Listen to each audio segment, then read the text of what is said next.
I am so glad you could meet me today because I feel like I am actually losing my mind. I barely slept last night and my head is just spinning with a million things I have to do for both of us. You look exhausted, Maya. Take a breath and tell me what is going on. Is it the same thing we talked about last week? It is even worse now. Liam had this huge presentation for work and he was so stressed out that he just shut down.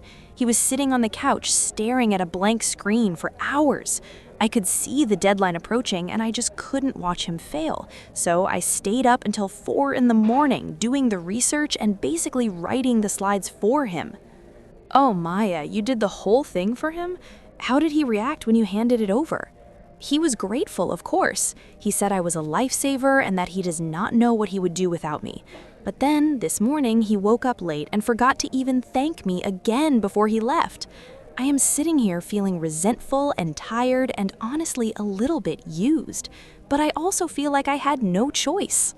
It sounds like you feel like the entire weight of his success and your household is resting on your shoulders alone. It is. If I don't pay the electricity bill, it doesn't get paid. If I don't remind him about his sister's wedding, he will forget to buy a gift. I feel like I am the project manager of a grown man's life, and I am burning out. I love him, but I don't feel like his partner anymore. I feel like his personal assistant or his mother. That is a very lonely place to be in a relationship, but I want to ask you something difficult. What do you think would actually happen if you just stopped doing those things for 1 week?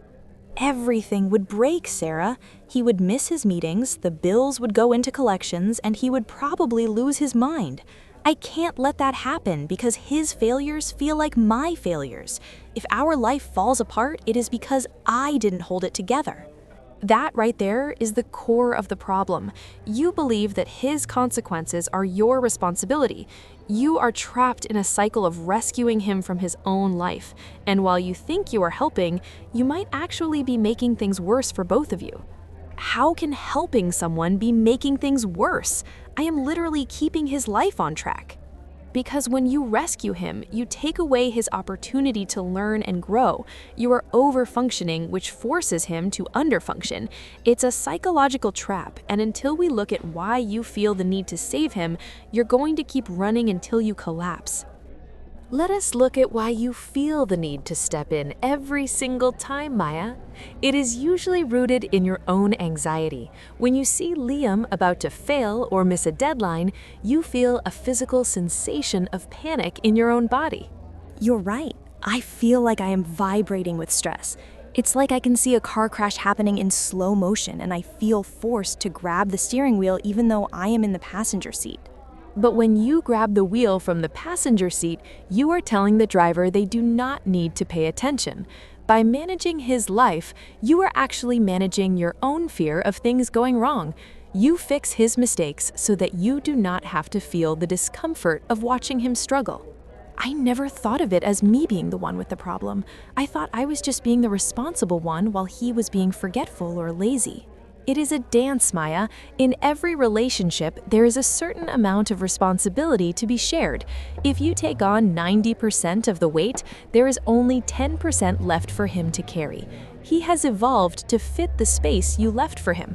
Why would he work harder if he knows you will always finish the job for him at 4 in the morning? So I'm essentially training him to be incompetent. That is a hard pill to swallow. I thought I was being the ultimate supportive partner. Support is standing by someone while they do the work. Rescuing is doing the work for them. When you rescue him, you take away his sense of competence. You make him feel smaller, even if he is grateful in the moment. Over time, this destroys the respect in the relationship. That explains why I feel so much resentment. I'm doing all this work, but I also feel like I'm looking down on him. I do not feel like I'm with an equal anymore. And he probably feels that judgment from you, which makes him want to pull away even more. It is a cycle where your overfunctioning creates his underfunctioning, and his underfunctioning fuels your anxiety to do even more. It is a loop that will not stop until someone decides to change their position. But if I stop doing it and he fails, will that not just prove that I was right to do it all along? Not necessarily. It might just be the wake-up call he needs to realize the house is on fire. You have been putting out every small flame, so he doesn't even smell the smoke yet. I see the logic, Sarah, but I am terrified of the mess. If I stop today, the house will literally fall apart within 48 hours. It might get messy, Maya, but the mess is where the growth happens. You have to decide if you want a perfect house and a broken relationship, or a messy house and a chance to build a real partnership. I want the partnership. I really do. I miss the guy I fell in love with, who actually had his own life together before we moved in. Then we need to change how you talk to him tonight. Instead of saying, "You never do anything," or "I am tired of being your mom," you need to speak from your own perspective. Use I statements to share your experience without making him the villain. So instead of telling him he forgot the bill again, I should say, "I feel really anxious and heavy when I have to track all the financial deadlines by myself, and I need us to find a better way to share that burden." That is perfect. You are sharing your feeling and stating a need without attacking his character. But the most important part comes after you say that. You have to wait. You have to give him the space to come up with a solution. What if he just says he will try harder and then does nothing? That is what usually happens when we talk. That is because trying harder is not a plan. When he says that, you can ask him what a concrete step would look like. Maybe he sets a calendar alert, or he takes over one specific responsibility entirely. But the key is that he has to be the one to suggest it and own it. And if he suggests something and then forgets to set the alert, do I remind him? No, that is where you have to hold the line. If you remind him, you're back to over-functioning. You have to let the silence and the consequence do the teaching for you. It is the hardest part, but it is the only way out of the trap. It feels like I'm jumping off a cliff without a parachute. I'm so used to being the one who catches everyone else. You're not jumping off a cliff, Maya. You're just stepping onto your own side of the street. Let us talk about what happens when you start to feel that itch to step back over and fix things for him. That itch is already starting just thinking about it. When I see him scrolling on his phone while the laundry is overflowing, I feel like I am going to explode. That is the moment of truth, Maya. You have to realize that your anger in that moment is actually a shield for your fear.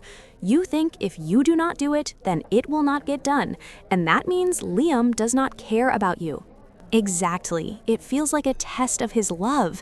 If he sees me struggling and does not help, it must mean I am not important to him. But he does not see you struggling because you have made yourself look invincible. You have become a superhero in your own story, but superheroes do not need help. By being so efficient, you have hidden your humanity from him. So by doing everything, I'm actually pushing him away emotionally. Yes. Vulnerability is the bridge to intimacy. When you hide your struggle behind a wall of productivity, you are closing that bridge. You need to let him see the struggle without the anger attached to it. That sounds so counterintuitive. I thought being the perfect partner meant never having a struggle for him to deal with. That is the big lie we tell ourselves. True support goes both ways. If you never let him support you, then you are denying him the chance to feel like a provider or an equal in your life. I suppose I've been so focused on being the one who provides everything that I forgot how to be the one who receives. Think about it this way. When you take over his tasks, you are effectively telling him that he is not capable. You are saying, "I do not trust you to handle this." That creates a wall of resentment on his side too, even if he is the one benefiting from the extra free time. I never saw it as a lack of trust, but you're right. I do not trust him to do it right or to do it on time, so I just do it myself to keep my own peace of mind. And that peace of mind is an illusion. It's a temporary fix for your anxiety that costs you the long-term health of your relationship. You're trading your romantic connection for a clean house and on-time bills. So the goal is not just to get him to do more chores, the goal is to rebuild the trust and the emotional connection that got buried under all these checklists. Precisely. It's about shifting from a manager relationship back to a lover relationship, and that starts with you being willing to be less than perfect. Maya, I want to prepare you for something called the change-back maneuver. When you start setting these new boundaries, Liam is not going to applaud you immediately. He is used to the old version of you, and he will likely try to pull you back into your old role. So he might get angry or think I'm just being difficult on purpose? He might, or he might just be genuinely confused. When the person who always does the dishes suddenly stops, he's going to ask what is wrong. Your job is not to snap at him, but to calmly explain that you are stepping back so he can step up. I can already hear myself getting defensive, though. I will want to list every single thing I have done for him over the last 3 years just to prove my point. That is the trap of the scoreboard. If you start listing your accomplishments, you're just reinforcing your role as the manager. Instead, you have to stay focused on how the dynamic makes you feel. Tell him you want to feel like his partner and not his boss.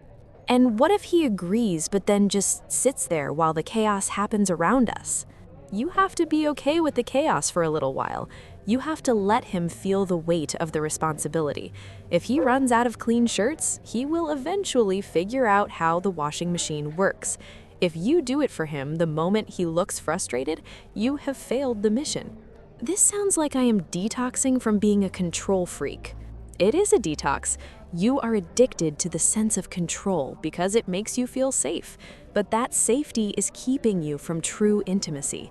You have to trade control for connection. I think I'm ready to try. I'm going to go home and tell him that I love him too much to keep managing him. That is a beautiful way to put it.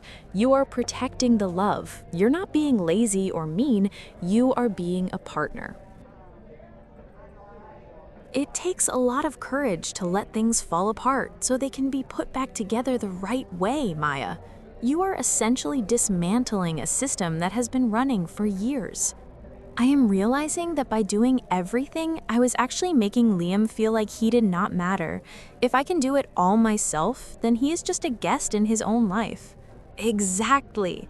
When you take up all the space in the relationship, there's no room for him to exist as a competent partner. By stepping back onto your side of the street, you are finally inviting him to inhabit his own. I am going to have that conversation tonight. I will focus on my feelings and my need for a real partner rather than a to-do list. I am nervous, but I feel lighter already, just knowing I do not have to carry it all anymore. That lightness is the feeling of freedom. Remember that your value as a woman and a partner is not tied to how much you produce or how well you manage your household. You are worthy of a relationship where you can simply be yourself. Thank you, Sarah. I feel like I can finally breathe again.